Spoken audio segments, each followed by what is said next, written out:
As we're here on the Sports Report, the #1 global sports show, and couldn't think of a better way than to kick off the Sunday show here on Sportinarium with our #1 analyst for all the latest happenings in the world of sports, and he was one of the greatest players in SJC Long Island Golden Eagles men's basketball history, where that 2018-19 season where he put it all together, where he was third in the Skyline Conference in block shots, 13th in rebounds, and in school history, he's near the top of the list all time in block shots, 25th in rebounds, and he was an integral reason as to why our LI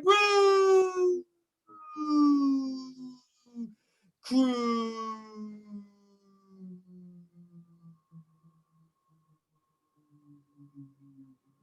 won the 2020 ABA St. Louis Cardinals Division Championship, and now he's one of the top coaches around with the Level Up Basketball Organization. And without further ado, here on the Sports Report, the #1 global sports show, the Brute Force, Brad Weiss. My friend, how are you? Tom, I'm doing great, and I'm ready for some madness. Are you? I'm always ready, baby. I was born ready for some madness. So we are definitely looking forward to some madness here on the Sports Report on Sportinarium, because we know that obviously what's going on right now is March Madness. And for our worldwide audience here on Sportinarium listening, and they're saying to themselves, well, what is March Madness? Well, the NCAA, which is the Collegiate Athletic Association here in America, has a tournament to pick a champion, and there's 68 teams in it. And what we did here on Sportinarium is we had the Brute Force, who in his own right was a great basketball player here for our St. Joseph's Golden Eagles in Long Island. He picked his winner for this year's NCAA tournament in his bracket for March Madness, and he wrote about it on our Sports Report blog, which you can find at sportsreportx.com. It's our latest entry, and the Brute Force breaks down how he got to the winner of this year's NCAA tournament. And without further ado, then, the Brute Force, Brad Weiss. I mean, talk about this year's bracket, the latest blog article, and what led you to pick this year's champion in the men's and women's NCAA tournament. Yeah, Tom. So it's quite an interesting story. And for our worldwide listeners, a lot of these players that you see in the NBA start their careers on the college level, especially at the Division I level. And the March Madness thing is a very big thing here in the United States, because it really unites a lot of us when it comes to getting these brackets set up, getting to learn some of these colleges. It's a lot of fun, and it is on all three levels, whether it's Division I, II, or III. But I'm going to stick with Division I here. I'm on the men's and women's side. Now, I'm the type of guy, Tom Bryce, and for our worldwide audience, that does not go with the obvious most of the time. And, you know, everybody here is picking Gonzaga and Illinois and teams like that to win. But I'm not doing that on the men's side, Tom Bryce. I'm looking at teams who have had great seasons, who might be doubted at the moment, who are very good teams and have experience winning on the men's side in Michigan and Texas Tech to make the national championship game. Now, Texas Tech was there 2 years ago where they lost to Virginia in the national championship game, and they are not the same team at this point. They've had a decent season again in a very good conference, but this year I am taking them to get some upsets against Ohio State and Baylor, two very good teams, and they're going to make it against West Virginia on the other side, who will get a nice win against Oklahoma State. And that'll be quite interesting to see that matchup between Texas Tech and West Virginia, who played each other 2 times in the same conference, and West Virginia won both times. And Tom Bryce, I always say it as a coach and as a player, it's hard to beat a team 3 consecutive times. And that was the theory of my pick here, as Texas Tech goes and plays Michigan on the other side. And ultimately, I picked Texas Tech, who has the experience from 2 years ago to win on that side. Going over to the women's side real quick, if anybody hears it worldwide, the UConn Huskies are a brand in women's basketball, because they are truly one of the best women's programs of the history of the NCAA, coached by the legend Gino Auriemma, and come with the best talent every single year. Now, Gino Auriemma will miss the first couple games for UConn, as he has COVID restrictions right now. Even though he says he's not feeling any symptoms, he's out for the first couple of games. He has to be away from the team. But I don't think it's going to affect the UConn Huskies, who have some of the best players, including their freshman, who is a stud on UConn, of course, and that is a legendary player who who is having a great season. So I am certainly excited to see what she can do here in the playoffs here in the bracket. And that is, of course, Paige Beckers for UConn. Now, there are a couple of teams like Stanford and South Carolina on the other side. And Stanford has been running all over people, but South Carolina is a very good women's program that I think is going to make it to the finals against UConn. But ultimately, I'm picking the favorite on the women's side. I am not going with the underdog. I will pick UConn on the women's side. So quite an interesting bracket here, Tom Brice. A lot of great things. And as you mentioned, if you guys want to see all of my picks and all the interesting things that I have to offer, go to sportsreportx.com and see our latest blog in which I break it all down for you. But those are some of the big games and winners that I predicted for this year's 2021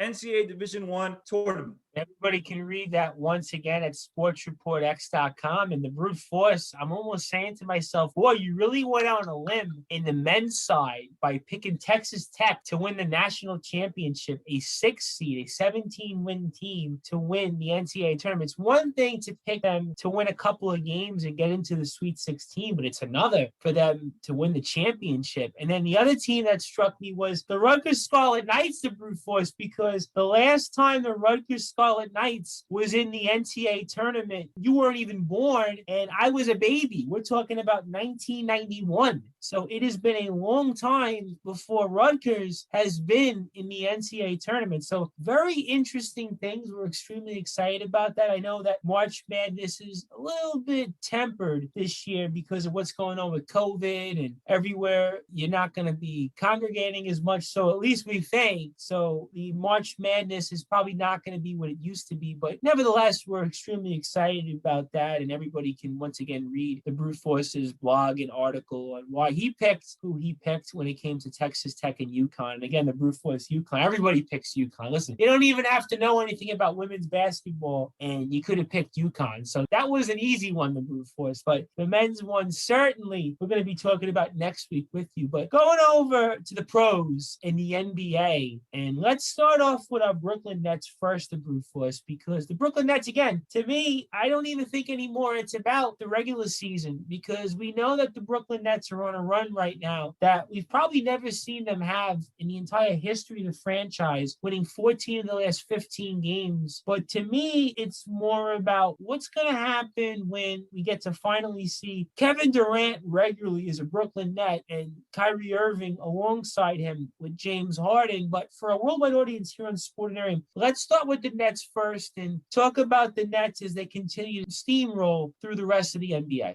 Yeah, Tom, steamrolling, as you mentioned, without Kevin Durant, mostly for a long period of time, and Kyrie Irving seems to be playing every other game at this moment in time. But they're such a good team, they can make up for it because James Harden is playing at an MVP level, and obviously that trade with the Houston Rockets looks like a genius one on behalf of the Brooklyn Nets. And obviously, let's not forget they also acquired Blake Griffin, who will be playing soon, has not gotten an appearance yet, but will be playing soon as well for the Brooklyn Nets. Now, going into the All-Star break, as we talked about last week, the Nets were 24-13, having won 2 straight games in the state of Texas. But now they are 27-13, and they've won a total of 5 straight games, including some very impressive wins here against the Boston Celtics as they beat them out of the break 121-109 with a nice performance from former Celtic Kyrie Irving, who had 40 points on the night. James Harden had 22, and Alec Willis' Celtics fell in this one to 19-18.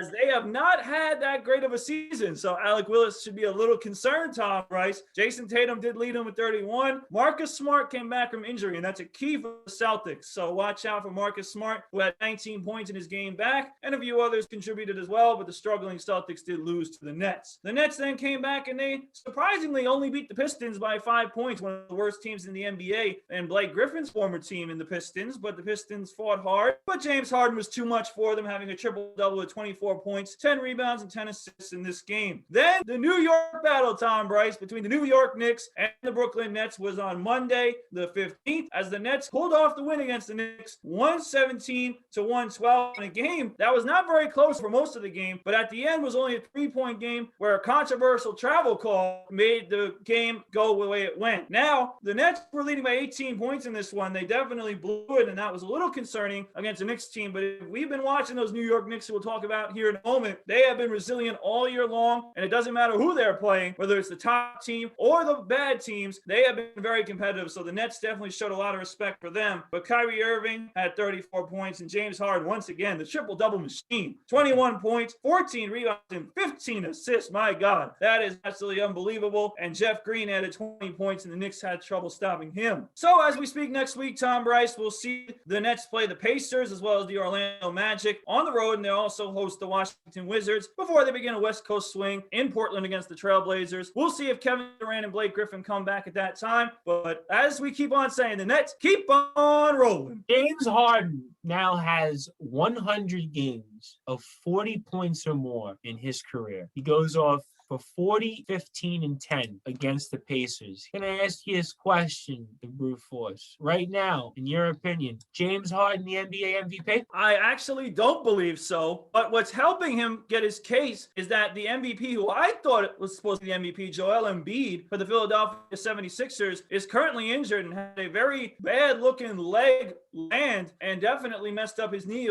It was considered to be a knee bruise that's going to keep him out for 2 weeks. That's definitely going to affect his MVP status. But Embiid has been playing at a different level this year. That's why he was my favorite. But because he's out right now and James Harden continues to play at the level he's playing at, Tom, it's hard not to say that James Harden is not only in the conversation, but really towards the top of that list. Got 11 triple-doubles this season, and we just mentioned 40 points, 15 assists, 10 rebounds. And I think it's even more impressive with the fact that he's not even playing with Durant and Irving. So if you think about his performance, it is certainly one for the ages, and it's the usual James Harden here. And we'll continue to see how the Nets play without Durant and Irving, but so far it looks so good. That's why we keep saying the Brute Force. It don't matter. Listen, the Nets, they could win every game in the regular season. At this point, to me, it don't matter. It's about the postseason. It's championship or bust, and I think the Nets continue to prove that. And then you just mentioned it, the New York Knicks. And the New York Knicks, they're hanging around here. This team has a lot of heart. They have a lot of fight in them, and they might be the real deal here, the Brute Force, because they're still 20-19. I mean, so at the end of the day, I think it's pretty safe to say, the Brute Force, that the New York Knicks are here to stay, and they're going to be in the thick of things here, I think, in the Eastern Conference for the rest of the season. Yeah, Tom, and the thing that's going against them at the moment is there are a lot of teams in the Eastern Conference playing some good basketball right now, including teams like the Charlotte Hornets. The Miami Heat have gotten all the way back to their form, now in fourth in the East. You got teams like Chicago who are in the conversation, and even other teams like Atlanta have played a lot better since they fired their coach. So that's what's going to be hard for the Knicks, but the Knicks are certainly in the conversation. Let's just start, ladies and gentlemen, like we say every week. I was the guy here who predicted the Knicks to win 20 games for the season. And ladies and gentlemen, at the moment, they have 20 wins and 21 losses. They have lost their last 2 games. But ladies and gentlemen, their first 4 games back from the All-Star break, they played 3 of the 4 games against the 3 top teams in the Eastern Conference. And that is pretty tough to do right out of the All-Star break. The first one was against the Milwaukee Bucks, and they definitely got crushed in this one, 134-101. The All-Star game MVP, Giannis Antetokounmpo, in his first game back, dropped a triple-double on the Knicks. And Julius Randle, the Knicks All-Star, only had 7 points in this game. It definitely was not a good one for him. But the Knicks came right back in their next game against the Oklahoma City Thunder, winning 119-97 in a big rout. Julius Randle came right back after that bad game and dropped a triple-double himself. RJ Barrett had a career best 32 points in this game. But the key here was that Frank Ntilikina, the point guard who was starting for the Knicks because Elfrid Payton and Derrick Rose have been out with injuries, and Austin Rivers is away from the team due to a birth of a child, has certainly struggled. So Emmanuel Quickley, the rookie that Tom Thibodeau has been trying to keep out of the starting lineup, has finally been inserted, which all Knicks fans have been looking forward to. And his first start came against the Brooklyn Nets in that 117-112 loss we mentioned in the Nets segment. But he played really well quickly. He had 21 points. Randall had 33, and Barrett had 23. And RJ Barrett has been playing very, very well for the New York Knicks, definitely coming into form. And then on a back-to-back after they played Brooklyn, Tom Bryce, the second best team in the East, they had to go back-to-back against the Sixers, who are the best team in the NBA without Joel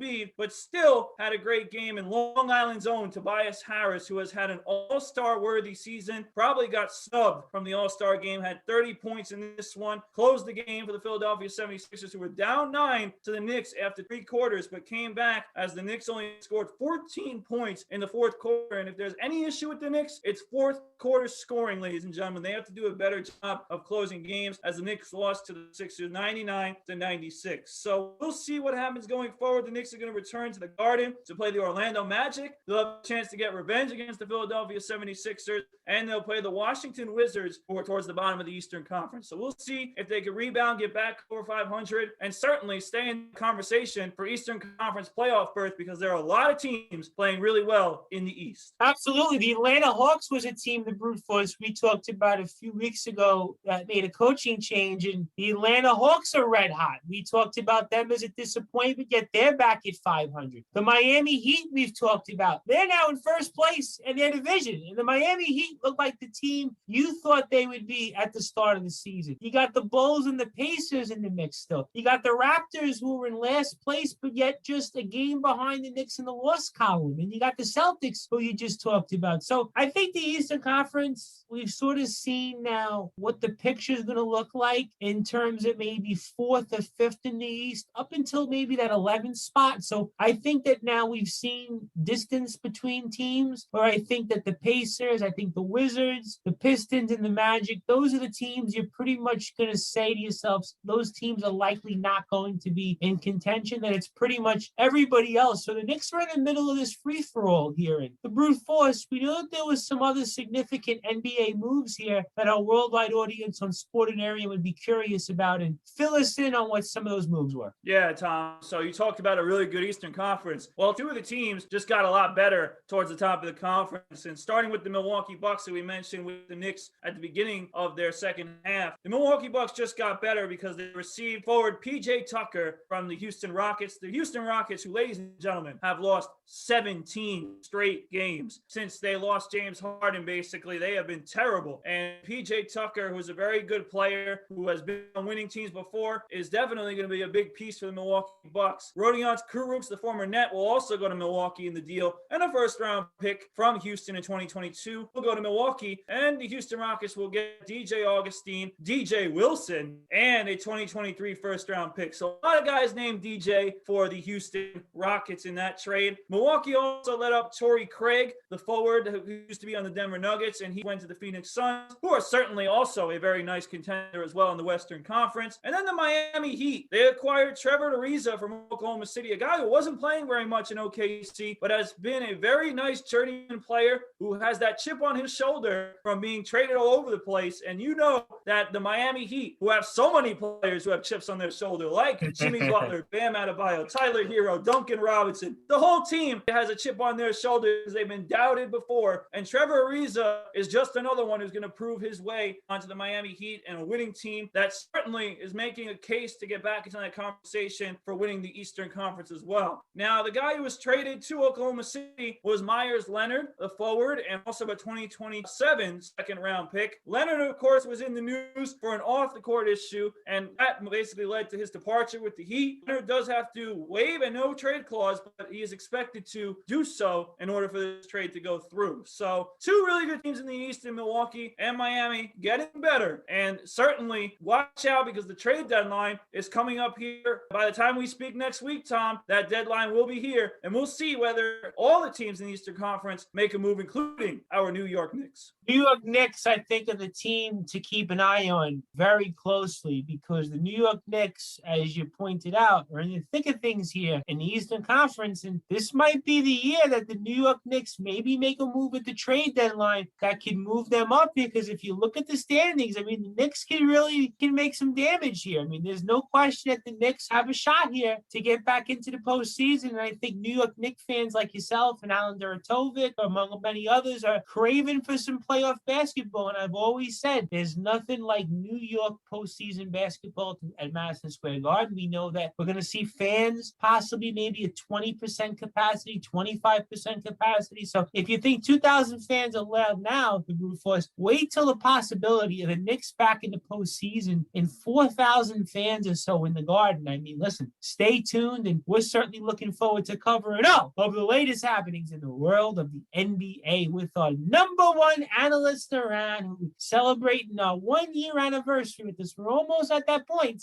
And we're talking about none other than the brute force, Brad Weiss, as I am the host of the Sports Report, the Reverend Tom Bryson. For more information on the Sports Report, you can go to sportsreportx.com, and to listen to all of our archives with myself and the brute force, you can go to soundcloud.com/the Sports Report 2019, and now also on our YouTube page by subscribing to the Sports Report, the number one global sports show, where you can listen to Sports Report related content in each and every show that we do on Sundays with the brute force and his LI Brew Crew teammate Googs, Jake Guggenheimer, and our longest tenure analyst Rob Maraska. So we always look forward to doing that here in each and every week on the show, our Brew Crew Hour with the brute force Brad Weiss and Googs, Jake Guggenheimer. So if you missed it, you can always check it out the next day on our YouTube page. And as always, a huge shout out to the entire team here at Sportinarium, including Lakey, Arv, Dale, Dave, Susie, Richie, Sasa, Sean, who does a phenomenal job with the YouTube page, Connor, Martin, Mike Lipinski, our old friend with the Section 247 show, and his brand new In the Fight show, which is one of the top shows around the Ready on Sportinarium. So a huge shout out to the entire team here in Sportinarium, and especially Lakey and Arv. And Sean also does a great job with the YouTube page. So when you see all that great content on Sportinarium TV, which you can subscribe to when it comes to Sportinarium's YouTube page, where you can see many Sports Report interviews, you got to give a huge thanks to Sean. And also, most importantly, you can follow Sportinarium on Twitter and Instagram at Sportinarium. Subscribe, as we just mentioned, to Sportinarium TV, which is the Sportinarium YouTube page. And most importantly as well, you can listen to the Sports Report Fridays, Saturdays, and Sundays, 6 to 8 p.m. now Eastern time because of daylight savings, and 10 to 12 UK time. So that's 6 to 8 p.m. Eastern time, Fridays to Sundays, 10 to 12 UK time. So you can always catch the Sports Report on the same time, same channel, Fridays to Sundays, now 6 to 8, 10 to 12 UK time. And you can also like Sportinarium on Facebook at Sportinarium Media. And also huge shout outs to the entire LI Brew Crew team. And most importantly, you can follow the LI Brew Crew on Instagram at LI Brew Crew and find out why the crew is brewing and why we're so excited to see the boys get back out there on the field next week. So who would have thought, listen, the Brew Force, it was like yesterday when we started talking about the season, and yet here we are, and now you guys are getting ready for season number 2 and getting ready for a spring league and a summer league. And at this point, you guys will probably be playing 24/7, 365 a year. And as once again, huge shout outs to Jake and Kyle Supran with the LA Brew Crew's Instagram page, also Ridgewood Station Tavern. Make sure everybody supports them at Ridgewood_Station_Tavern on Instagram. So the crew is definitely brewing, and we are definitely brewing here on the Sports Report. The number one global sports show was wrenching closer and closer to the 1 year anniversary of myself and the Brute Force, talking all the latest happenings in the world of sports. And the Brute Force, we haven't got a chance to talk about it in a while since the Super Bowl, but there was some significant NFL moves this week here. And for a worldwide audience on Sportinarium, recap some of those news that I think will catch a lot of fans and maybe even some teams by surprise. Yeah, there was a lot going here in the free agent frenzy in the NFL as we get ready to start, getting the pieces on the teams that we need, especially with our New York Jets and Giants here in the local area. Now, the first big news to come out of the NFL before we get to the free agent frenzy was a very sad announcement that quarterback Drew Brees of the New Orleans Saints has decided to retire after 20 seasons in the NFL and 15 seasons with the New Orleans Saints. For our worldwide listeners, I am sure you know Brees. He was a true hero in New Orleans. He was especially a hero after Hurricane Katrina, which ravaged the city of New Orleans, and he won a Super Bowl there, and he's arguably one of the best quarterbacks of all time. So Drew Brees has retired, and it will definitely be disappointing not to see him as the Saints quarterback going forward. But the Saints did address the quarterback issue, as they definitely got back their 2 quarterbacks from last season, as Taysom Hill signed an extension for 4 years worth $140 million.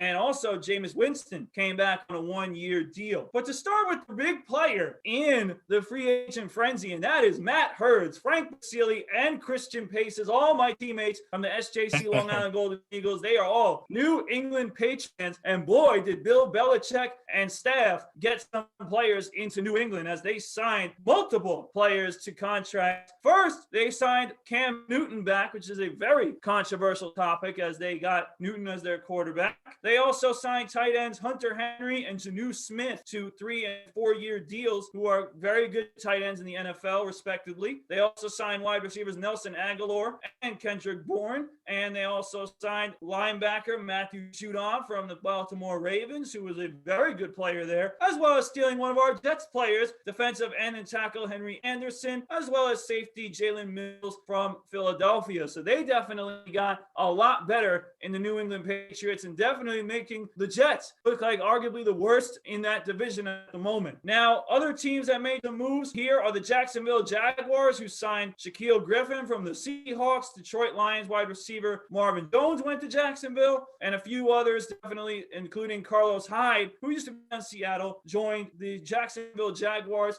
who are getting ready to draft one of the best quarterbacks to come out of college here in a few months. Now, also a few others to note: Arizona Cardinals got AJ Green. Emmanuel Sanders, a big part of my fantasy football championship team, is now going to be with the Buffalo Bills, so we're going to see him more often as a Jets fan. Andy Dalton is not with Cowboys anymore. He'll be with the Bears this season. Minnesota Vikings signed cornerback Patrick Peterson. He's a 3-time All-Pro, definitely a great player. For our New York Giants, they signed former Jets defensive tight end Leonard Williams to a 3-year, $63 million extension. Definitely a big price for this guy. We'll see if he is worth all that money for 3 years. The Giants also added running back Devontae Booker and Bengals wide receiver John Ross. Now for the Jets, they definitely needed a big wide receiver, and they sure got it, as former Tennessee Titan Corey Davis signed a 3-year deal, $37 million, to the New York Jets. Jets also added Bengals defensive end Carl Lawson for 3 years and another linebacker as well. And finally, one of my favorite names, being sarcastic, ladies and gentlemen, the Washington football team also added former Jets quarterback Ryan Fitzpatrick to a 1-year deal worth $10 million. The football team released Alex Smith, who was the comeback player of the year, but they added Fitzpatrick, and they also got a weapon for Fitzpatrick and former Carolina Panthers wide receiver Curtis Samuel, who's certainly a great player, for 3 years worth $34 million.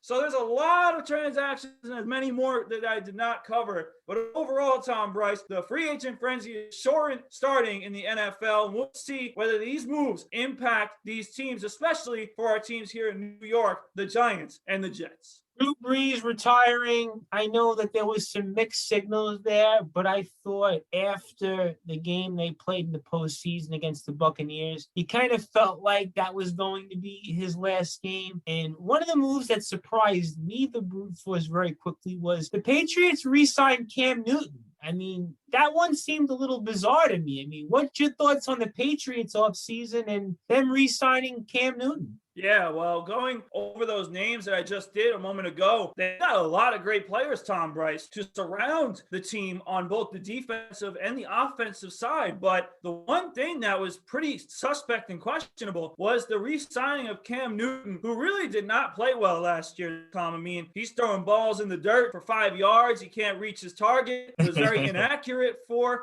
the Patriots. Definitely did not look great. And the fact that they re-signed him is definitely a concern for an offense that definitely got better with these tight ends and wide receivers. That was part of the issue, is that he didn't have a lot of great targets, but now he will, and we'll see if he could come through with them, Tom Brice, because ultimately it looks like they're going to trust Cam Newton for one more year. We'll see if they can pull off a trade or even another signing for a quarterback, but at the moment it certainly looks like Cam Newton will be the quarterback of the Patriots, and I don't know if all Patriots fans, including some of those friends I mentioned earlier, are too pleased with Cam Newton back with the Patriots. The brute force, I feel like I've been asking this question as long as we've been on the Sports Report for the past 2+ years about Cam Newton. Is he finished? Is he done? We had asked this question many times with Ray De Niro, used to be on the show. We even talked about it with Googs and yourself. And to me, I almost scratched my head. Cam Newton almost is like the NFL's version of Matt Harvey. I mean, you look at their careers and they're kind of similar. Since Matt Harvey was in the Mets 2015 World Series and that questionable decision that he made to go back out there, and then Cam Newton, since his comments after the Super Bowl, their careers haven't been the same. I don't know if it's just coincidence. I don't know if it's luck or there's something else there, but they're both very polarizing figures, and it's unusual, I think, for the Patriots to bring back somebody like a Cam Newton, especially after the year that he had. And then before we get your closing thoughts, is there anything else you're watching when it comes to this NFL offseason? Well, it's going to be interesting to see what happens with these quarterbacks, Tom Brice. I mean, a guy like Deshaun Watson, who the Texans continue to insist insist that they're not going to trade. They actually signed quarterback Tyrod Taylor. And to me, that just seems like insurance for in case they have to, because it seems like Deshaun simply does not want to be there anymore. The Miami Dolphins had also added a backup quarterback to have insurance, but they're one of those teams that are in play for a trade for Watson. So it's going to be interesting with him, and also the saga with Russell Wilson in Seattle. You hear things that he might want to be traded, even though I don't think he will be. So we'll be looking at a lot of these quarterbacks possibly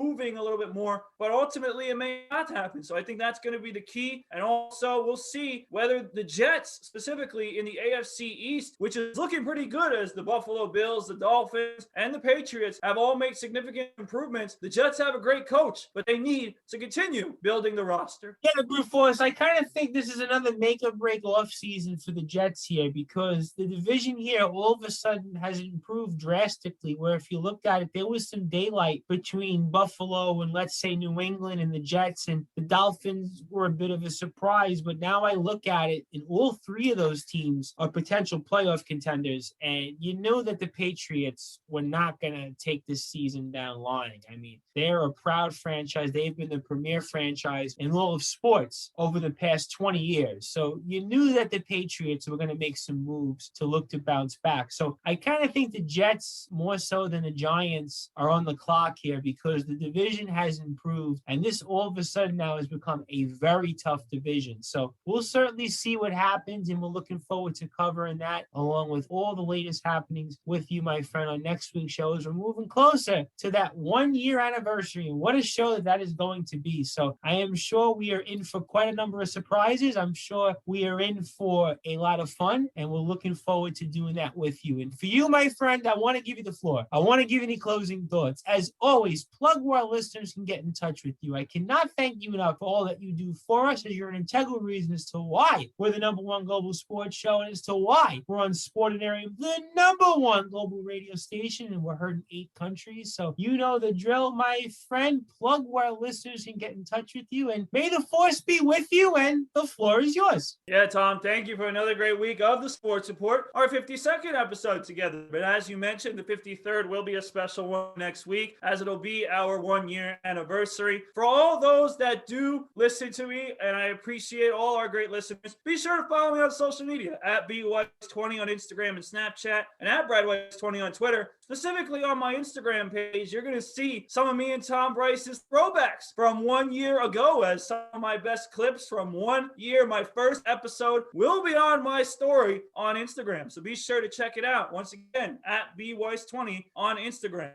I want to always thank the frontline workers, doctors, nurses, delivery people, all the people on the front lines who are the true heroes worldwide. They do such a great job, and they are the true reason why we continue to make progress. And I thank them every single week here on the Sports Report. As always, I also want to thank Sportinarium. Thank you for having us here on the show, including our great cast, including Tom Bryce, our host, Rob Maraska, and Ernest Delv on baseball, Goose covering hockey, and Craig Holman on baseball. Of course, some of those guys have also been featured on Reckless Airways Radio, who have done a tremendous job. So shout out to Reckless Airways Radio, as Rob Maraska, Ernest Delv, and my teammate from the LI Brew Crew, Jake Guggenheimer, have all been featured talking the latest in MLB baseball. And I'm here to say I'm going to be on there pretty soon myself. So make sure you stay tuned with us and keep on looking at www.recklessairwaves.com for all the latest on Reckless Airwaves Radio. As I say every week with Level Up, be sure to follow them at level_up_LI, the team that I am coaching for. My first debut game will be on April 5th. So as we continue to talk here on the show, I'll make sure I let you guys know how I'm doing on my 7th grade and 3rd grade teams. But you can check it out by going and following at level_up_LI on Instagram. And finally, before we leave, the LI Brew Crew is going to be back next weekend. I cannot wait to talk Brew Crew and have softball. Our first scrimmage was today, and it was awesome to get back to swinging that bat and being on the softball field. So I can't wait for the regular season to begin. Be sure to follow us, as always, at LI Brew Crew on Instagram. Once again, on Instagram,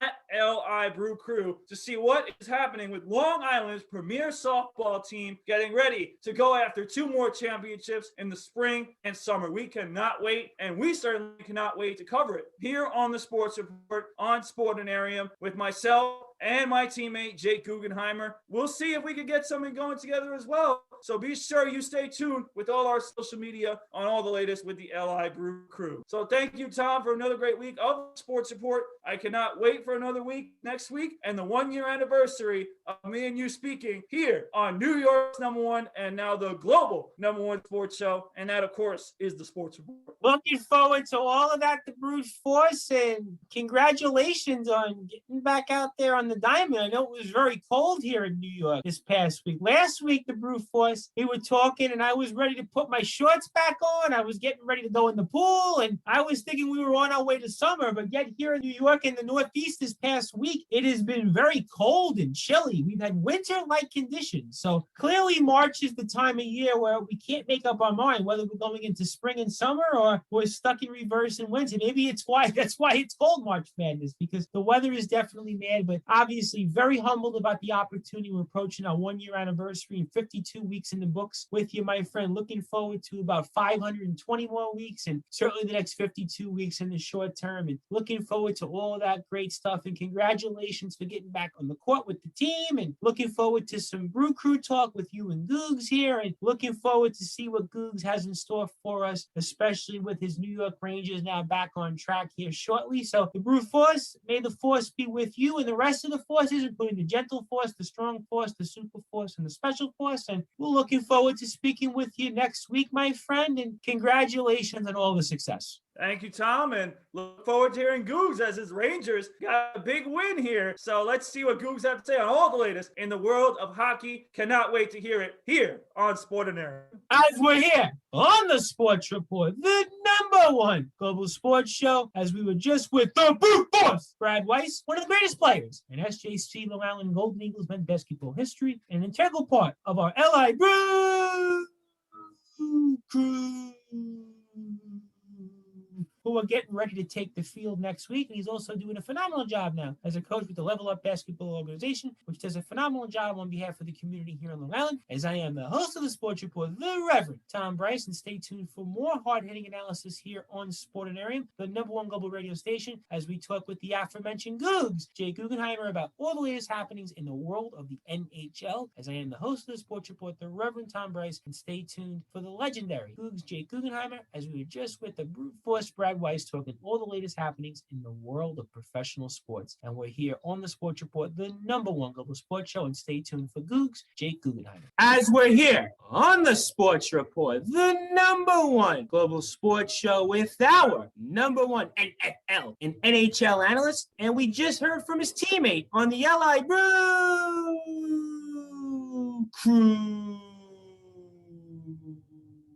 the Brute Force, Brad Weiss, and he only hit .564 this past season for our Brew Crew and helped them win the 2020 ABA St. Louis Cardinals Division Championship. And in his own right, he was also a 3-time Canadian National Baseball Champion with our McGill Redbirds. And you know who we're talking about? That's obviously the legendary Googs, Jake Guggenheimer. My friend, how are you? Doing good, Tommy. Always excited to get on. Another week of hockey gone by.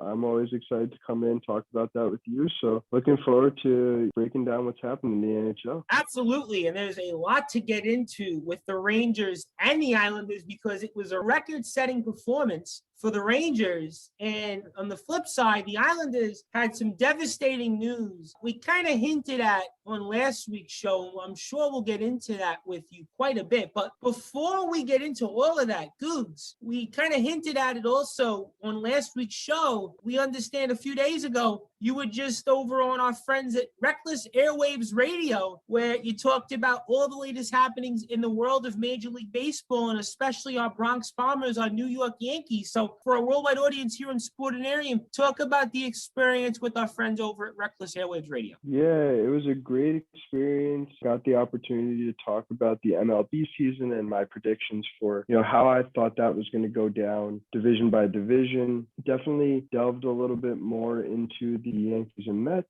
as that's the New York basis right there. But Obviously, as always, love talking sports as a whole. So it was a pleasure getting on and truly something I was grateful to do and was very happy about. Absolutely. And want to make sure everybody goes to recklessairwaves.com where we can hear Googs' interview along with our own Rob Maraska and the Honorable MC Ernest Stubb. And apparently we're working on the Brute Boss, Brad Weiss, your teammate with the Brew Crew, to come on next week over at Reckless Airwaves. So we're very excited about that. And we also want to make sure everybody follows Reckless Airwaves on Twitter at Reckless Airwave. That's at Reckless Airwave, where you can find, I'm sure, more information on Googs and also all of the other great content that they provide. So I want to make sure we acknowledge Sam and the entire team here on Sportinarium, the #1 global radio station. And I'm sure down the road later this year, we'll talk with Googs also on the Bronx Bombers and what he thinks about the team and everything else in the world of Major League Baseball. Because after all, ladies and gentlemen, he was only a 3-time national champion. So clearly Googs knows a thing or two about hitting the baseball. And of course, our Brew Crew are getting ready to start the season here next week on top of that. So Googs is locked in more than ever. But Googs, we had talked about it at the top here, and that we're going to go with our New York Rangers here first. And it was a record-setting performance for the Blue Shirts. And I think for one night, we forgot about all the troubles of Mika Zibanejad, to say the least. We definitely did, Tom. I think he's had an up and down year. It's been more down than it has up. But last night, and I got to tell you, man, for that to happen for him, he needed that pretty badly. And it was a special, let's just call it second period for that matter, because 6 points in the second period last night, 3 goals, 3 assists. He had the natural hat trick, scoring 3 consecutive, and then he also happened to, those 3 consecutive goals, Tom, one happened to be a shorthanded goal, one happened to be an even strength goal, and the third happened to be a power play goal. So Mika really, he showed what he's capable of. We saw this last year. He was a 40-goal scorer. He had all that opportunity, and it was really just a pleasure to see in terms of that record-setting performance. We saw 7 goals in a period. Quite crazy. You don't see that every day. You don't really see 9 goals in a hockey game for that matter also. So, it looked like we were watching a Chicago Bears NFL playoff football game. So low scoring, 9 points kind of wins it. But I mean, listen, it was a pleasure to see. And, we hinted at this last week, and I mentioned that I was headed to the game with our good friends, the Supran brothers. And I got to tell you, they would say the same thing, but seeing that live was just something special. What was that experience like? Because you're the first person that we know that has actually gone to a game since COVID. I mean, for a worldwide audience on Sportinarium listening who hasn't gotten the opportunity to go to any sporting event, and I'm sure it's a vast majority of our audience here, what was that experience like in the COVID era of going to a live sporting event? It was definitely interesting for sure. Look, you had to get a test taken a few days before. You had to, wear your mask the entire time as should be done. But listen, I was talking about this with the Supran brothers. It's definitely a pretty awesome experience, actually. You get a really nice view of the ice, which is awesome. You can hear almost everything that goes on between the players on the ice, which is, I think, a treat to hear the guys talking and chirping at each other and whatnot. And then you also, you don't have any of those corporate suit guys who are, stealing those tickets down the front row. So it's mostly all diehard Ranger fans. And man, I got to tell you, it was awesome to be back at the Garden. I missed watching my Rangers live. No, Jake, you don't get guys like me who are sitting at the lower level who are paying quite a penny for a ticket. You're getting not a lot of that anymore, if at all. So it's obviously a different experience. And I got to think then maybe the Rangers rose to the occasion because they had the crowd. Whereas before, if you looked at it, it was tough watching these games. I mean, I'm watching the Knicks game the other day, and even though it's only 2,000, 3,000 fans, you kind of feel something different. And I was also wondering for a worldwide audience here on Sportinarium, because obviously we do a lot of wrestling coverage, and they're obviously going to have WrestleMania in what's going to be somewhere between 55 and 75% capacity. After what you saw and witnessed at the game against the Flyers, do you think that capacity could be raised further? I mean, what's your thoughts on the experience when it comes to attendance figures? I think safely could probably be raised to about, I think, what are we saying, at 10,000 10% right now, Tom? Yeah, a little over 10% 10. in New York Stadium. So yeah, I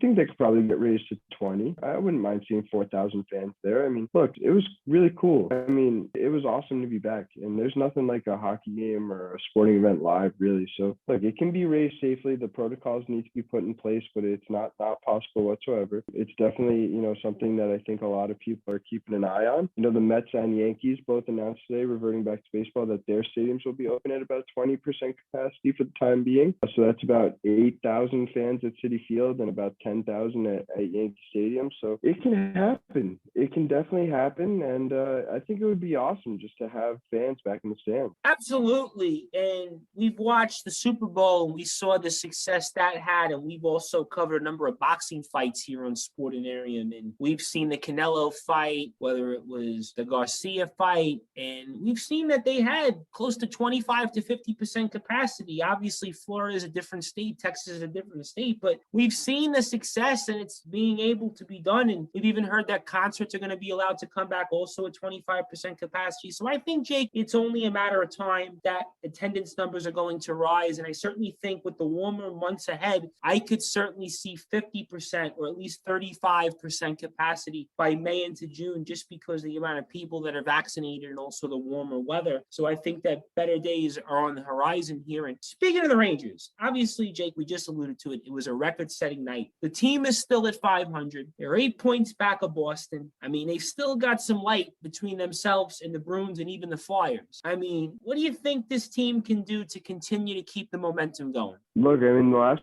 2 games, they scored a total of 13 goals.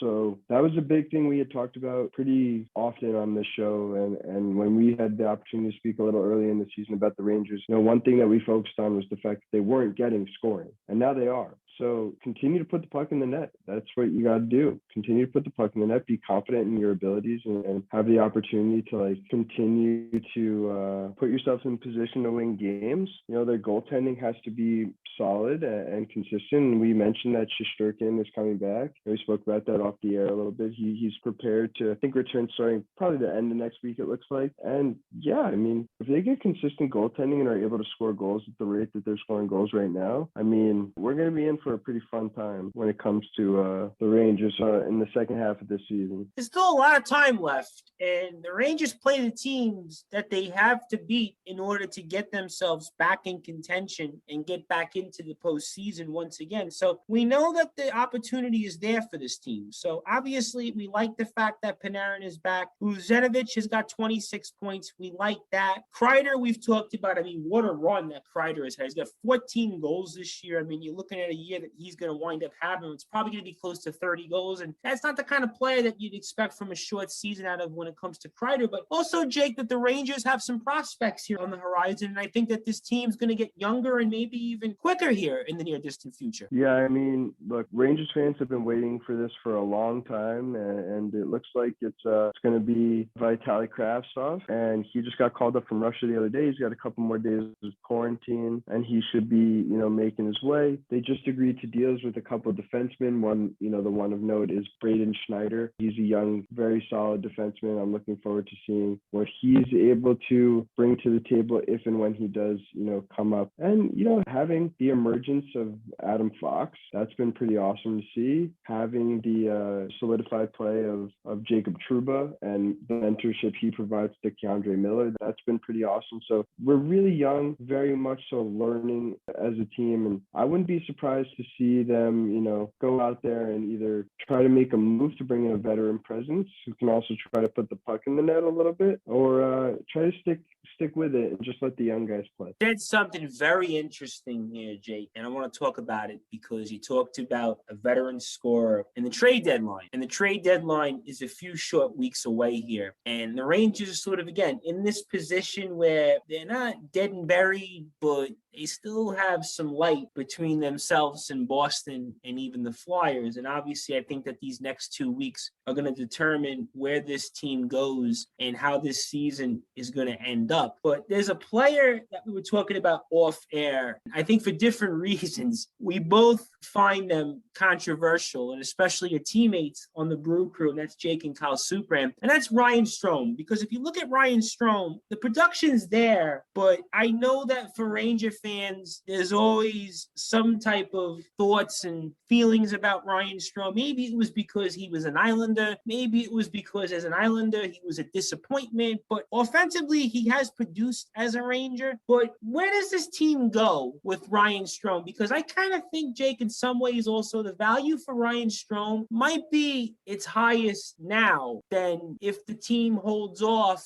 and they lose him altogether. I mean, talk to me about your thoughts on the trade deadline, where this team goes, and overall feelings on Ryan Strome. Ryan Strome is a mixed bag for me. I mean, you look at his statistics from his games played with the Rangers, and you look at a guy who's pretty much averaging a point per game, which is, solid in hockey terms. You can't really ask for much else than a point per game. He's getting involved some way, somehow in each and every scoring opportunity the Rangers have. So I think he's going to get moved. Not 100% sure if it's going to be at the trade deadline or in the offseason. I think he was definitely a name that was floated around for Jack Eichel. He was part of a package, of course. And there was a couple of other members of the Rangers organization that were included in that trade as well. So he's definitely going to have suitors around the league. I mean, the guy's still 27 years old. It's not like he's, on the back end of his career. And he's proven to you that he can be a pretty solid second line center. He's centering Panarin right now. That's what they have him doing. And I think he benefits from Panarin being on that line quite a bit. But ultimately, I think he's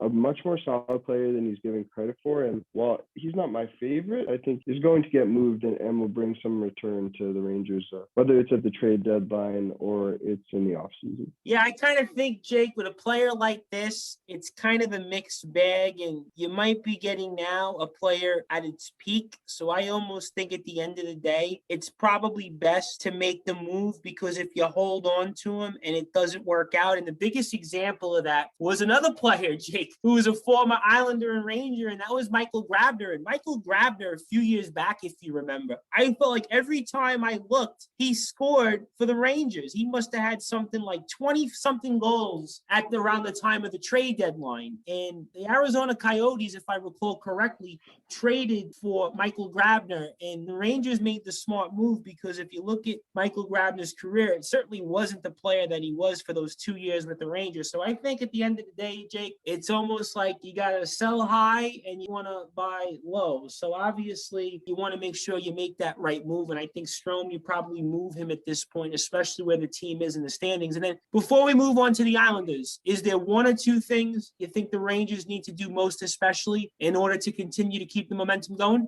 I think they just got to make sure that they get the goaltending help that they need. So, make sure you get your Shesterkin back and healthy, and they'll be just fine. That's definitely the big key to this, and maintaining consistency on the offensive end. Those two things, and this should be pretty fun second half of the season. We're certainly very optimistic about that, and we're certainly waiting to see how the Rangers play these games coming up here with the Capitals. They have Buffalo again, and they're going to play the Islanders down the stretch here. So there's a lot of games left, and we're waiting to see if the Rangers can finally get over the 500 mark and get on a nice run here and get themselves back in contention for a playoff position. And most importantly, we'll cover all of the latest happenings in the world of the NHL and our New York Rangers and New York Islanders with our number one NHL analyst, and that's Googs, Jake Guggenheimer of our LI Brew Crew, as I am the host of the Sports Report, the Reverend Tom Bryson. For more information on the Sports Report, you can go to sportsreportx.com, and you can also listen to all of our archives at soundcloud.com/the Sports Report 2019. Now you can check out each of our Sunday shows with the likes of the Brute Force, Brad Weiss, Googs, Jake Guggenheimer, and Rob Maraska on our YouTube page by doing so by subscribing at the Sports Report, the number one global sports show, where you can find sports report related content and especially all of our Sunday shows. So in case you missed the Brew Crew Hour with the Brute Force and Googs, Monday mornings, you know where to go. You go to YouTube, subscribe to Sports Report, the number one global sports show, to find all of our content, and especially Sunday shows. And also, as always, a huge shout out to the entire team here at Sportinarium, including Lakey, Arv, Sean, who does a phenomenal job with the YouTube page, Steve, Susie, Sasha, 80, also Connor, Martin, our friend Mike Lipinski with the In the Fight show, the entire team here at Sportinarium, Dave, Dale, everybody at Sportinarium that has made us the number one global sports show. And you can see, ladies and gentlemen, it is a very long list here on Sportinarium. So we are very happy to be part of such a great team here on Sportinarium. And you can like Sportinarium on Facebook at Sportinarium Media. You can follow Sportinarium on Twitter and Instagram at Sportinarium. And most importantly, you can listen to Sports Report content on the YouTube Sportinarium TV page by subscribing to at Sportinarium TV, where you will find loads of Sports Report content and many other shows that make us the #1 global radio station. And of course, Jake, you got to listen to the Sports Report Fridays, Saturdays, and Sundays. Now, 6 to 8 p.m. Eastern Time. That's 10 p.m. to 12 a.m. UK time. That's Fridays, Saturdays, and Sundays. And you can do that by going to Sportinarium.com. That's Sportinarium.com. And of course, Jake, 24 hours a day, 7 days a week, 365 days a year, you can always catch all of the many great Sportinarium shows. And of course, ours and Mike Lipinski's show In the Fight and the Spartan show with Lakey and Arv and all that racket with Sasha, women's fight news with Susie and Sasha. So it is a long list of shows. The Sunday chill out sessions with DJ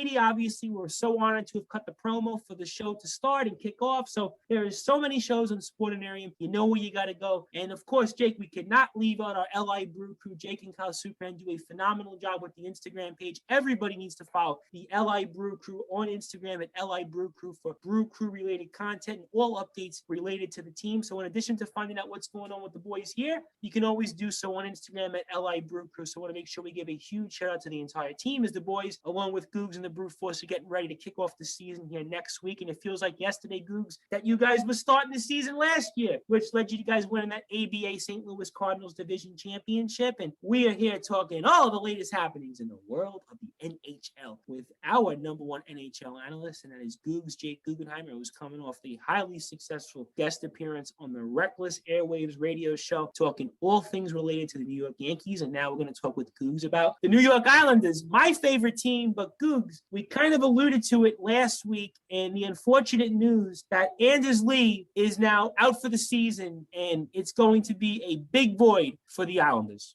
Yeah, that's a tough loss for them, torn ACL and something you don't ever wish upon an athlete, but that's going to be an adjustment they're going to have to make for sure, with regards to how they're going to handle that absence in their lineup. So it's going to be tough for them. That's a tough thing to see. Jake, you've been a winning player. You've played with a lot of great players. We've talked about them on the past year on Sportinarium at McGill. Anders Lee, we kind of alluded to this though, but Anders Lee is the captain of this team. This is significant. In addition to the fact that he's the team's leading goal scorer, he's the captain of this team. In a lot of ways, I think he's been the heart and soul of the Islanders here the past several years. You've been a great player. I mean, is this even more of a significant loss off the ice than actually on it? Oh, yeah, you definitely miss that guy in the locker room, man. He's your captain. You fight for that guy every day because he has faith in you the way you have faith in yourself and your team. So, yeah, you're definitely going to miss him, not just on the field, but definitely, also, when it comes to the leadership abilities that he has. It's going to be tough for them, man. And you're going to see the Islanders have to make a move now. So we're going to, I think, be forced into a situation where Lou Lamoriello and that front office is going to need to do something. And I'm not sure they necessarily wanted to, but now without Lee for the rest of the year, they're going to have to. Absolutely, no question about it. And this team, you looked at it last week when we were talking, they had the potential to be a Stanley Cup contending team. And this is probably the first time in a very long time we can honestly say that this team had the potential to go deep into the postseason. So they have to absolutely try to replace Anders Lee's offense. And you're most likely looking at a rental. So you're going to have to give something up. But before we get into that, Jake, I wanted to ask you something else, because obviously you were a great player. You played with some great players at McGill. A number of them went on to have very decorated careers, and a few of them even wound up playing professionally in Canada. And I want to talk to you about something, because Barry Trotz benched Matt Barzal in the third period, Tuesday's game against the Capitals. I mean, it's been obviously a big topic among Islanders fans. Matt Barzal also leads the team in penalty minutes. He's taken a lot of penalties. We saw this happen with John Tavares when he was with the Islanders, and he kind of got free reign, free territory. But we haven't seen that in terms of Trotz's handle, Matt Barzal. I mean, you were a great player. You played with a lot of great players. I mean, do you read into anything between that with Barry Trotz benching his best player late in the game? No, you can't, man. It's all about ability and hustling and giving your all to the game. So Barzell might be a little salty about it, but I don't think you really read too much into it. I think you just got to be like, you got to use it as fuel and motivation and say, hey, I dunked the other day, get back into this and try to play a little bit better. So yeah, I mean, it's definitely going to either serve as a fire under his rear end, or he'll take it really hard to heart. We'll see how Barzell takes it, but knowing the man he is and the player that he is, he should just use it as a little bit of motivation. Islanders played arguably probably their worst, I'd say, 25 to 30 minutes of hockey in Thursday's game against the Flyers. They're down 3-0. They come back and tie the game, but they lose it late in the game. So you're looking at it, you come all the way back, you're expecting to get at least 1 point. And in this day and age, you really want to get that 1 point. And especially you're playing a Flyers team, Jake, that we just talked about, had arguably one of the worst games a team is ever going to have against the Rangers. I mean, that's as tough a loss as you're going to have. And that's reminiscent of Islander losses in the past under Jack Capuano and Doug Weight. I mean, you read into that type of loss where you come all the way back and lose it late in the game. I mean, is that a deflator? I mean, the team's already deflated, I'm sure, with the Anders Lee news. I mean, what's your thoughts on losing a game like the way the Islanders did here on Thursday? It's definitely tough to lose a game that way, especially when you fought and clawed your way all the way back just to give it up at the end and lose by 1 goal. So, it happened to the Rangers the other day against Philly. They were down 2-0 early. They came back. They went up 3-2. They kept giving back the lead, and then they lost in overtime. And it happened, I guess, to the Islanders again today. But it's a little kick in the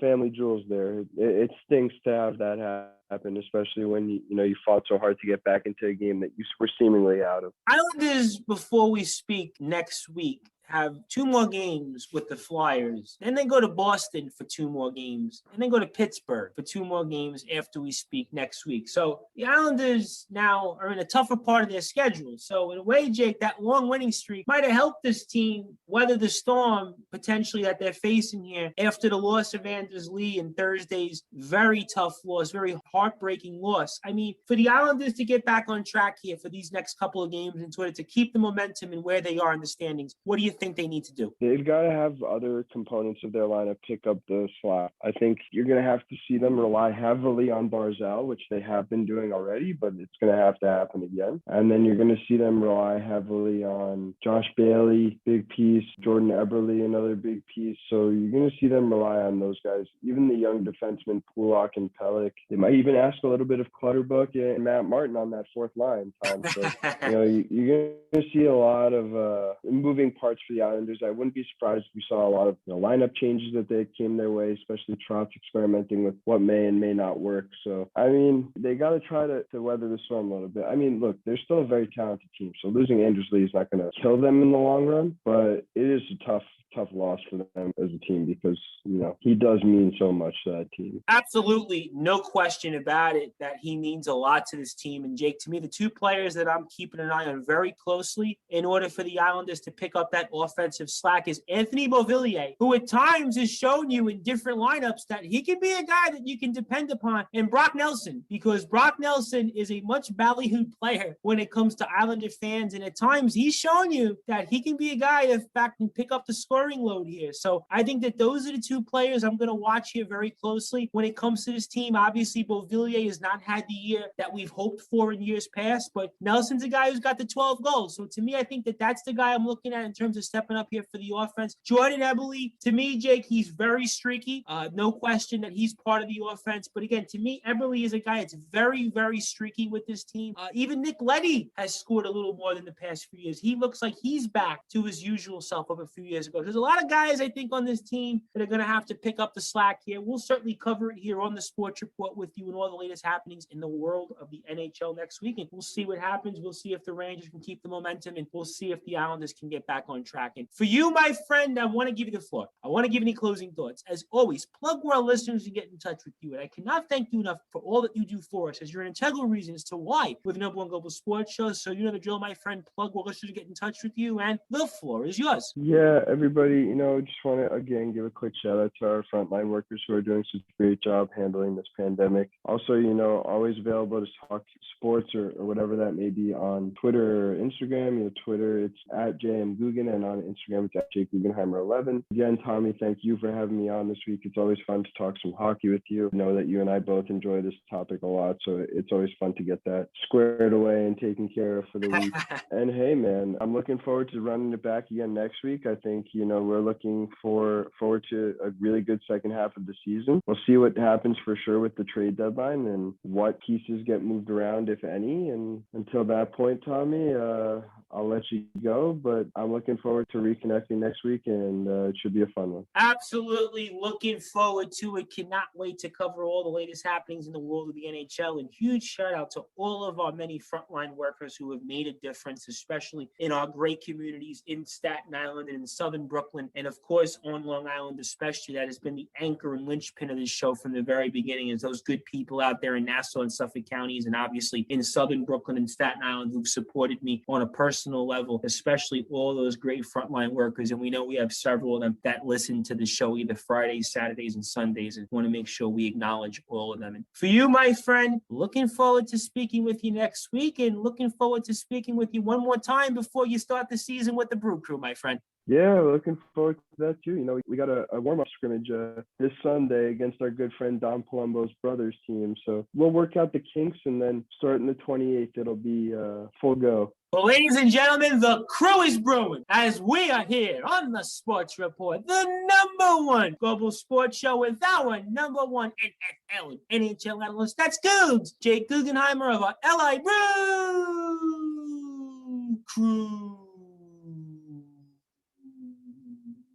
As I am the host of the Sports Report, the Reverend Tom Bryce, and stay tuned for more hard-hitting analysis here on Sportinarium as we talk with our longest tenured analyst, Rob Maraska, to talk about all the latest happenings in the world of Major League Baseball as we're here on the Sports Report, the number one global sports show, and we're here talking with Googs, Jake Guggenheimer, about all the latest happenings in the world of the NHL here on Sportinarium, the number one global radio station. We're at www.sportinarium.com, and stay tuned for our longest tenured analyst, Rob Maraska, to talk all the latest happenings in the world of Major League Baseball. As we're here on the Sports Report, the number one global sports show with our longest tenured analyst, and that's our number one analyst for all the latest happenings in the world of Major League Baseball, and that's our own Rob Maraska. My friend, how are you? Hey, Tom, great to be back once again. Absolutely. We are definitely back in town, back once again for another show here on Sportinarium as the Sports Report continues its worldwide dominance, my friend, as we are heard in 8 countries. We're now on 3 days a week. So obviously somebody's listening out there, and thank you to everybody listening here on Sportinarium and all of our listeners that have stuck with us from the very beginning now over 2 years ago. But Mr. Maraska, we talked about a poll a few weeks ago on some of the more popular teams for our friends across the pond in the UK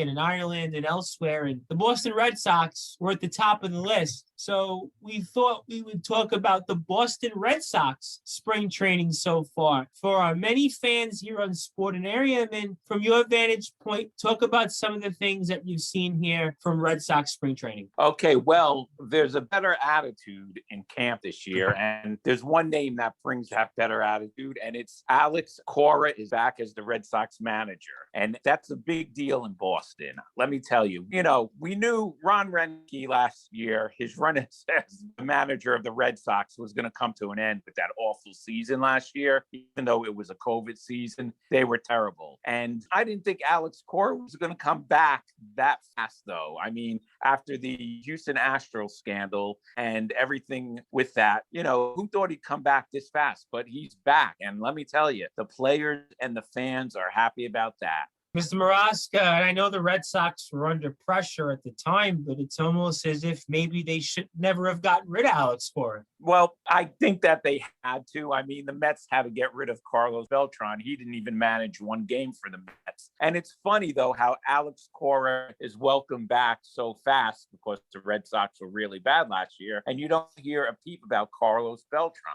Very interesting, and I don't know why that is necessarily. Maybe the Red Sox fan base was a little bit more vocal in terms of bringing Alex Cora back and maybe his role in things. And maybe it was more palatable for Alex Cora to come back as Red Sox manager. But who are some of the key players you think on this Red Sox team if they're going to bounce back in 2021? Well, you know what? They have Kiki Hernandez from the LA Dodgers, and he could play all over the place. He could play all positions. So I think that was a good pickup for them, definitely. They're going to go with a 5-man pitching rotation with Eduardo Rodriguez, Nathan Ovaldi, Garrett Richards, Martin Perez. So it looks like their pitching staff is going to be a good pitching staff. So that's a big key because Chris Sale, is out with Tommy John surgery, and we have to see what is going to go on with him. But one big thing missing from the Red Sox, and that's Mookie Betts.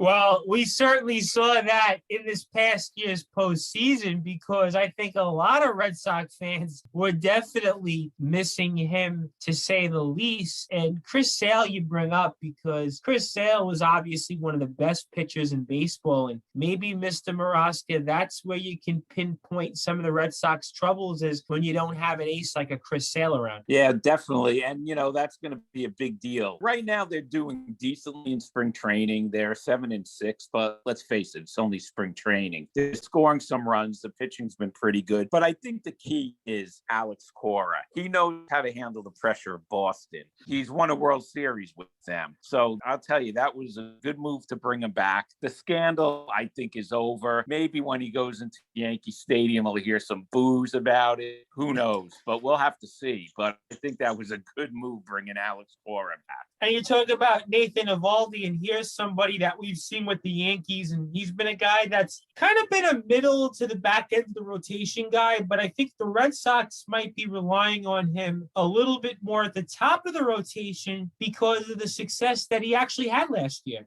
Yeah, I think so too. That was a good pickup. There's going to be questions, and I definitely do not think the Red Sox are going to win the division. I mean, I think the Yankees are going to still the Yankees. It's going to be between Yankees and Toronto. I mean, it could go either way. It depends on if the Yankees stay healthy. Aaron Judge, we have to see what's going to go on with that team. If not, I think Toronto is going to be right up there with the addition of George Springer. And guess who's doing well in the Blue Jays camp right now? Tell us for our worldwide audience. Well, it's an ex-Met, Steven Matz. He's pitching pretty well in spring training. That's why, Mr. Maraska, and we knew that was going to happen. Oh, we sure did. That's why I was like, do the honors for us. But when it comes to the Red Sox still have some thumpers in the lineup, especially when it comes to Bogaerts, Devers, and Martinez. Yeah, definitely. I think they still have a pop. I mean, they lost a couple of players, but I think they'll do all right. Are they a playoff team? Maybe, but I don't think they're going to go that far.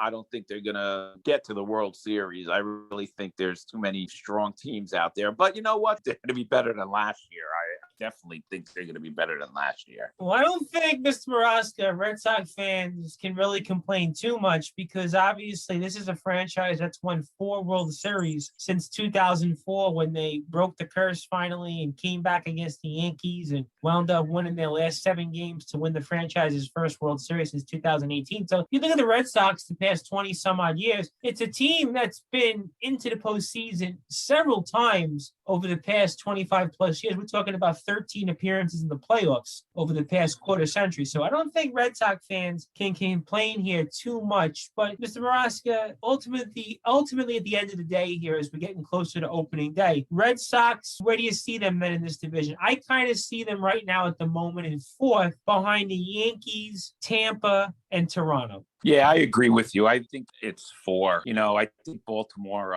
will be on the bottom and the Red Sox will be just a bit above the Baltimore Orioles. Mr. Maraska, Baltimore is right up there, is one of the worst teams in all of baseball. So they're a candidate for a 100-loss season. I don't think the Red Sox are as bad. I kind of see the Red Sox in the middle of the pack, but we'll certainly see what happens. But is there 1 or 2 keys you think for the Red Sox if they are going to have a bounce back season?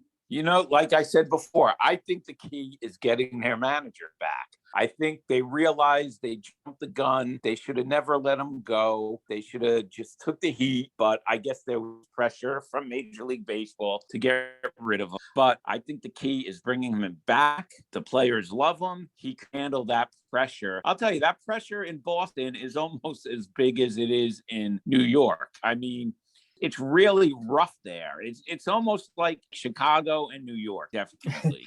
I actually think, Mr. Maraska, that Boston might be tougher than New York these days because if you think about it, the Bruins have went to the Stanley Cup Finals recently. The Patriots, we don't even have to get started on them. The Celtics have been deep into the postseason and recently won a championship in 2008 and have been to the finals a couple of other times. So Boston sports, and this has been talked about not only on this show, but several others, is that Boston sports has been as good as it gets for the four major sports. I mean, we think about it every year. The Celtics are good. The Bruins are good. The Patriots, with the exception of this year. And then the Red Sox have won 4 World Series. So at the end of the day, Mr. Maraska, I don't think Boston fans can complain too much. We will see if the manager makes that much of a difference. Sometimes a manager can make that much of a difference in sports. We've seen that with Barry Trotz with the Islanders, how the Islanders have transformed into a legitimate powerhouse and a Stanley Cup contender. We've seen it in the past with Bill Parcells when he coached the Patriots, when he coached the Jets, or even the Cowboys. Tom Thibodeau with the Knicks. So there's a lot of examples. Pat Riley would be another example where guys come in and all of a sudden that culture changes. And it's not the players, it could be the coach. So we'll certainly see what happens. And we're looking forward to cover the Red Sox and all of the latest happenings in the world of Major League Baseball with our longest tenured analyst. And that's our own Rob Maraska, as I am the host of the Sports Report, Little Reverend Tom Bryson. For more information on the Sports Report, you can go to sportsreportx.com, and to listen to all of our archives, you can go to soundcloud.com/the Sports Report 2019. And also you can catch us on YouTube now by subscribing to the Sports Report, the #1 global sports show, where you can see content of the Sports Report and all other types of things that we do, whether it's on Twitter, Facebook, Instagram, and you can catch the Sunday shows now right after it appears on YouTube. So the Sunday shows you can always catch after it's aired on Sportinarium. We'll have it up usually the next day, so make sure you do that and subscribe to our YouTube page at the Sports Report, the #1 global sports show. And as always, a huge shout out to the entire team here at Sportinarium, including Lakey, Arv,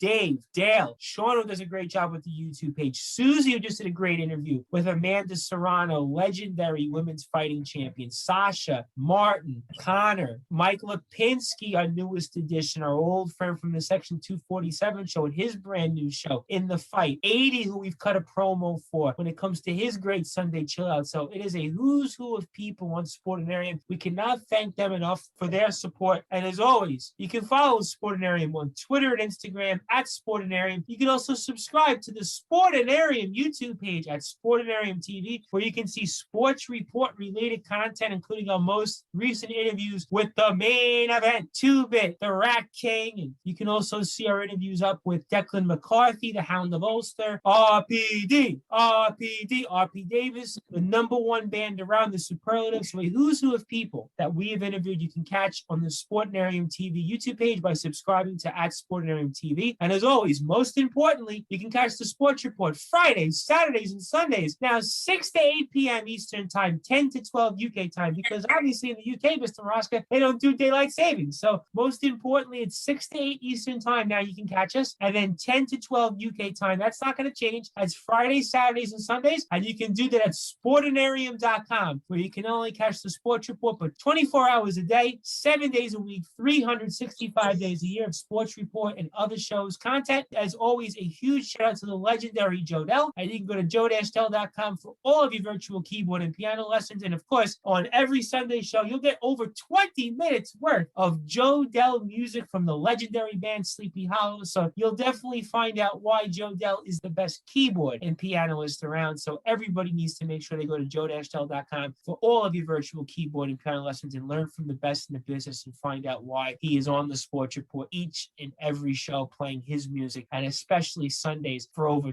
20 minutes worth of music here on the show. We literally are the rock and wrestling show, the only rock and wrestling show around, mixed in with some sports, of course, with our longest tenured analyst. And that's our own Rob Maraska talking all the latest happenings in the world of Major League Baseball. And Mr. Maraska, we wanted to do something a little different here on Sportinarium for our worldwide audience, especially. And there were a couple of players you wanted to talk about for our worldwide audience who would be very curious on their stories, and unfortunately, their sad stories to the ending of their lives. And the first one was somebody that had a lot of promise and arguably might have been a household name, and a name we might have been talking up there with the likes of a Derek Jeter, with the likes of a Wade Boggs, with the likes of a Cal Ripken or a Paul Molitor. And that's Lyman Bostock, who was a 311 lifetime hitter, but unfortunately only had a few short years in the big leagues. But Mr. Maraska, for our worldwide audience listening on Sportinarium, talk to us on why the name Lyman Bostock is important. Well, let me tell you, he was headed for a Hall of Fame career. That's what Rod Carew, his teammate on the Minnesota Twins, said. You said he batted 311. Yes, lifetime. 23 home runs, 250 RBI, 624 hits. Okay, he played 3 years for Minnesota Twins and almost one full year for the California Angels. And what was great about him is he hit left-handed, but he threw right-handed. Why? Okay, this is great. When he was a kid, first of all, his father was a big Negro League first baseman. So he had baseball in his blood, but his mother and father broke up when he was a young kid, and he moved to California with his mom. His mom bought him his first baseball glove, and the next day it was stolen. They didn't have money, so there was no way she was able to buy him another one. But one of her friends she worked with gave him a glove. But here's the key, all right? It was for the wrong hand, okay? So he was left-handed, and it was a righty. So what did he do? He had to use that. He couldn't get another one. He started making basket catches in the outfield, okay? And he still batted lefty, but he threw righty. And that's just what happened to him. And he became an excellent center fielder. It was amazing. He was 27 years old when he was killed. He was shot by a man who thought that his wife was having an affair with Lyman Bostock. He was in the backseat of a car, his uncle's car, actually, with two friends, both girls. One of them was this guy's wife, and the guy was following them. They didn't know it, and the guy shot into the back of the car and hit Lyman Bostock, and he passed away. And what a tragedy, because this guy was amazing. Now that I knew when this happened. I actually remember hearing the news when it happened. I was actually in my basement watching TV, and the news came on, and it was, hard to believe this happened. He was an excellent player. In fact, he was one of the first big free agent signings, okay? When he played in 1977 for the Twins, he was only making $20,000, okay? And he batted .336, second to Rod Carew, his teammate, who led the league with the .388 batting average. And he only made $20,000. So at the end of that year, he became one of the first big money free agents. He signed a $2.3 million 6-year contract with the Angels. The Twins, Padres, and of course, he's tried to sign him, but he ended up signing with the Angels. Now, in 1978, the pressure got to him, and his first month that he played for the Angels, he batted poorly. He got off to a bad start, and he actually went into GM Buzzy Bavasi's office and offered to return that month's salary. Of course, the GM wouldn't take it. He refused to take it back. So what did Bostock do? He gave it away to charity. That's amazing, too. He felt that he didn't earn it and he wasn't going to keep it. I mean, when do you hear that now, Tom? You certainly don't hear that when it comes to athletes and certainly players. And it reminds me very similar his passing to Jose Fernandez's. who was on his way to becoming one of the best pitchers in all of baseball and right up there with the Kershaws and the Prices and the DeGroms. And his career was ended in the blink of an eye. And Lyman Bostock's very similar to that, where we only got to see just a couple of short years. So obviously very sad, and just makes you think of enjoy every moment, seize the day, and just kind of go from there, more or less. And then for you, Mr. Maraska, another player that I thought was very important to talk about also, and somebody that we got to see here and was an important part, at least to the 99 Mets, and was on the 2000 team that went to the World Series. And that was Darrell Hamilton. And Darrell Hamilton was always one of my favorite players growing up. And he played with the Rangers, he played with the Rockies, the Giants, the Brewers. And he was just a high character guy, good on base, didn't strike out often, could hit high for average. Just somebody that you'd really want to have on your team, and in a good career, very good career. I mean, not a Hall of Famer, but if you looked at the back of his baseball card, he probably has about 1,500 or so hits, hit close to 300, stole a lot of bases. Just a high energy guy. Very similar to a Mookie Wilson and how important he was to the 86 Mets. So for a worldwide audience in Sportinarium, talk about why Darrell Hamilton was so important. Well, you know, he was on two of our favorite teams, the 1999 and 2000 Mets, as you said. Both teams played in the postseason. I felt the same way about him. That was a perfect description. He was like Mookie Wilson, that type of player. I was glad when he came to the Mets. Like you said, not a Hall of Famer, but definitely a good baseball player. And he was on the team that went to the World Series against the Yankees. Now, that's one of the reasons actually why he left the Mets, because he only had 5 at-bats in that World Series, and he felt that he wasn't used enough. And, you know, that kind of got him a little PO'd. So the next year, 2001, he demanded his release from the Mets. So that's one thing. He wasn't happy with Bobby V about that. Do you think that it would have been different if he would have had more at-bats? Because Darrell Hamilton was a good ball player, but that was a Met team that had a lot of similar type of players to Darrell Hamilton. It was kind of a gluttony of different players, whether it was Benny Agbayani, whether it was Jay Payton, who came on and probably took away some of those at-bats from a Darrell Hamilton. Lenny Harris off the bench. I mean, at the end of the day, do you think it was just a product of maybe we had too many guys kind of playing the same position? Yeah, I think so. And Jay Payton was hitting pretty well in the postseason. So I think you hit it up right on the nail on the head. That's probably why. But, you know, he was a good player for the Mets. Very good ball player. Like I said, very good player for his career. High on base guy, could hit for average, didn't strike out a lot. I mean, just a solid ball player. But Darrell Hamilton's life, unfortunately, ended in a way that wasn't like his baseball career. Yeah, definitely. Well, he just started for ESPN broadcasting, and on June 21st, 2015, Hamilton and his girlfriend and mother of one of his children, Monica Jordan, were found dead in a murder-suicide in Texas. In her house, Hamilton had been shot more than one time, and Jordan died from self-inflicted gunshot wounds. Now, the crazy thing is that she was actually a felon already, because she was previously married and she thought her husband was having an affair, and she set her house on fire and doused her ex-husband with gasoline, chased him around the house and set it on fire. But she was only given probation. I mean, how crazy is that? So, and she wasn't just someone off the streets. She was an attorney with Enron. So this is craziness. But I mean, Darrell Hamilton, didn't you know her past? I mean, if she set her house on fire and tried to set her husband on fire, wouldn't you stay away from her?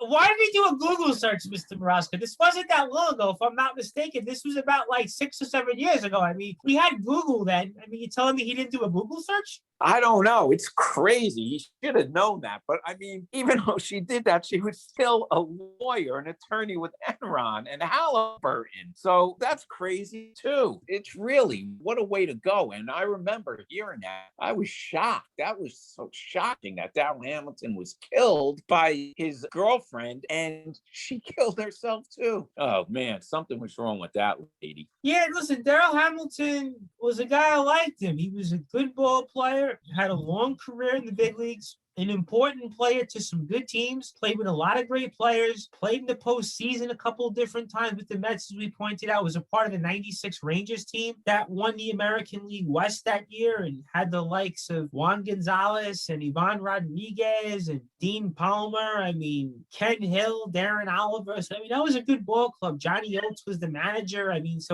Darrell Hamilton had a good career, and unfortunately, his life was cut far too short. I think, unlike Lyman Bostock, he did have a long career, and unfortunately, this happened well after his career ended. I always thought his career could have went on a little longer, but unfortunately, he didn't get his at-bats, and it didn't work out with Bobby Valentine, and those are the things happen. And then, Mr. Maraska, I guess the moral of the story is when it comes to players like Lyman Bostock or Darrell Hamilton is that even though you might be a superstar, even though you might be a big shot, something can happen very bizarrely, whether it's Fifth and Jackson or whether it's the Darrell Hamilton suicide murder. I mean, you just never know. I mean, you're not immune to what can happen in life. No, definitely not. And there was another thing that's almost similar between these two guys. Lyman Bostock killer went on trial. It was a hung jury. Then he went on trial again, and he was acquitted because of insanity. He used the insanity plea. But listen, he went to a psychiatric hospital, but after 7 months there, they deemed that he was all right, and they couldn't keep him there. So he was out in 7 months. I mean, these are just two bizarre cases where people who should be in jail for a long time are out. It's just crazy. Well, Mr. Maraska, that's something that we could definitely talk about on the news report sometime, and especially what's happened here in New York with bail reform, and it really hasn't helped us here in this state. And among other things, on top of the pandemic, we have certainly been hurt by that, and obviously that's something that we'll comment on when it comes to laws and how they're passed or how they're enacted. We'll certainly talk about that on the news report, but in the meantime, we're extremely excited about the start of the season. We're hoping that no players turn out like the likes of a Darrell Hamilton, a Lyman Bostock, or even a Jose Fernandez, Tim Cruz, another player that comes to mind. But we are certainly very happy to be talking with you, my friend, all the latest happenings in the world of Major League Baseball. And for you, my friend, I want to give you the floor. I want to give you the closing thoughts. As always, plug where our listeners can get in touch with you. I cannot thank you enough for all that you do for us. You're an integral reason as to why we're the #1 global sports show. So you know the drill, my friend. Plug where our listeners get in touch with you, and the floor is yours. Thanks, Tom. They could get in touch with me at R. Maraska on Twitter. They could get in touch with me, Rob Maraska, on Facebook.